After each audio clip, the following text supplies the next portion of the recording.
After we finished the aria, the house fell in, and I'm positive, my jaw went... I want singers here.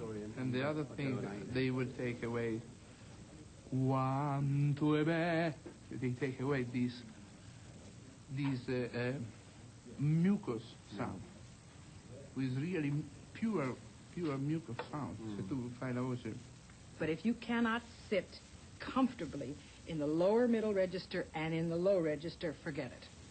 Because you also have to put out sound while you're doing it. But it's negotiating the break that makes the difficulty. Absolutely. Because, I mean, I've seen so many singers fall down in that repertory, and also Handel, which is the Handel contralto, which is the same problem. Mm-hmm. It's getting in and out of the break, with the chest voice and the middle voice. Just that one figure that goes...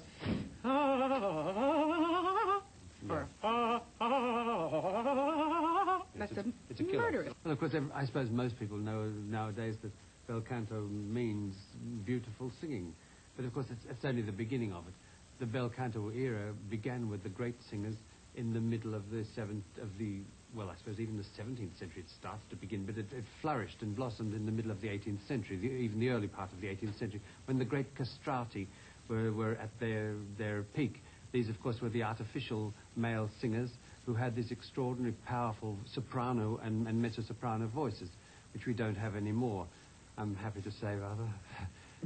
Why don't you sing it again? Semiramis? I'd love to, and very likely they'll do it in Sydney again, I think. But it's all, you know, the old schedule and the time, and when it's an opportune time and when it's not. Even before the brain, anyway, from there is hearing. I am hearing one fraction before the note I am going to sing. Hear like Caruso means sing like Caruso. Because, of course, if you hear one note project like that, you are going to do that note, but you have to hear the note. Then I learned an awful lot from Ricky about the style and just how to do it. And then, of course, we got a lot of books on it, too. But I think mainly you don't learn that much from the books, do you? No, it's doing it. And it's studying music, of the other music of the period you want to sing. That's what helps you so much. Right, right. And so now, of course, after doing it for all these years, so much of it is just ingrained that it just sort of happens naturally. Bel canto became a high cult in the early 19th century, and of course it's in a way remained this. It's a style of singing. It's a very elegant way of singing. It's a way that's very hard to explain in words what it is. A concert of great singing, of great singers, can demonstrate it more than any written word or any spoken word. It takes a lifetime to learn about. It takes a lifetime to even begin to sing the real bel canto. It's something that many people desire, many people want it. Most people love it when they hear it. Very few people find out how to do it. To be a real tenor voice, if you don't cover F, F sharp, and G, you are not a real tenor. You can be a fantastic singer, but not a real tenor voice. In another way, in another way, you make that thing like that.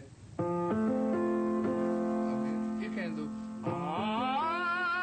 it's a good sound, but it's white. It's not elegant. If you do that sounds simple. Take probably 10 years to make a sound like that. One of the most important things, of course, is the legato singing.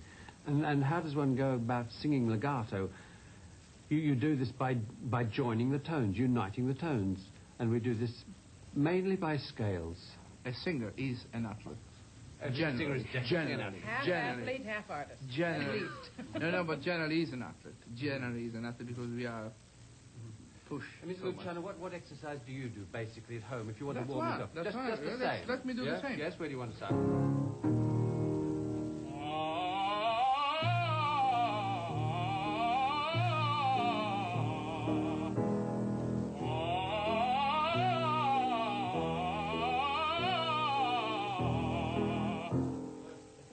Did I touch the fa, the F? Did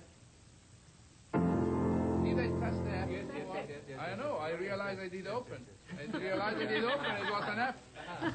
You see, I have a scale that I learned many years ago from my main teacher, which is very good for mezzos or contraltos, which takes you down into your lower register and then brings you back up without bringing up all that weight from the low register. And that is just singing like this.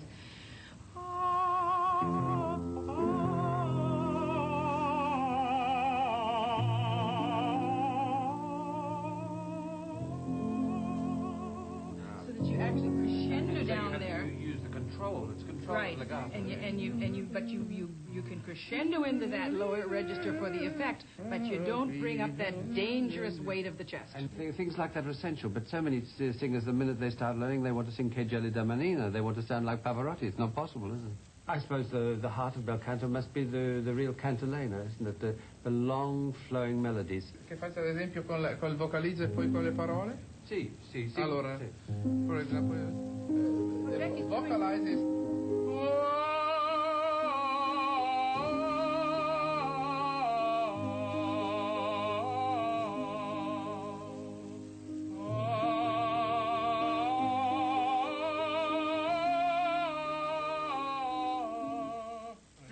This is the legato line. Now you have to put the word and don't lose this legato. Angelo di pace all'anima, la voce mia risuona.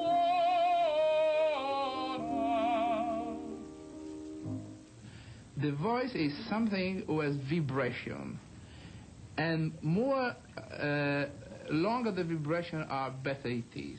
Keep going up, like I made always the example of a jet who is going without make any break at Interruption.